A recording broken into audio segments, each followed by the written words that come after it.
Pozdrav ljudi, imam jednu stvarno interesantnu temu. Dvije bake u mojoj zgradi, jedna 86 godina, druga 84. Znači ova starija, ta žena je puna života, ta žena uživa u životu, pozitivna je. Kad god je sretnem, pitam susjeda kako ste, ona kaže nikad bolje, kaže super se osjećam. Ta žena ide na sport, pravi jogu, ide na pilates, svaki dan 35 minuta je u šetnji, znači ona jednostavno, za nju su godine samo broj. Druga susjeda ispod, ona 84 godine, ta žena je bolesna, užas. I svake godine je sve gore i gore. Ona minimalno 3 puta godišnje dođe po nju hitna. I sad sam je baš danas srela na balkonu, rekao susjeda kako ste, joj loše je, boli ovo, boli ono, jedva hoda.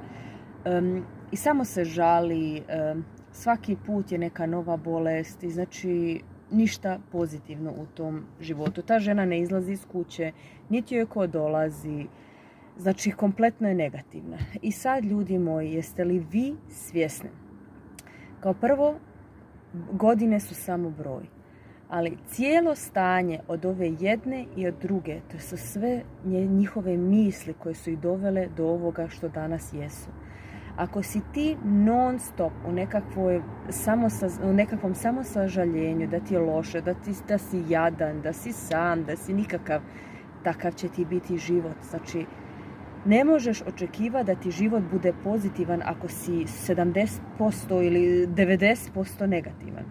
Dok ova susjeda je pravi dokaz da kad uživaš u životu, da kad živiš život punim plućima, da ćeš i sa 86 godina biti ko neko možda sa 60 nije.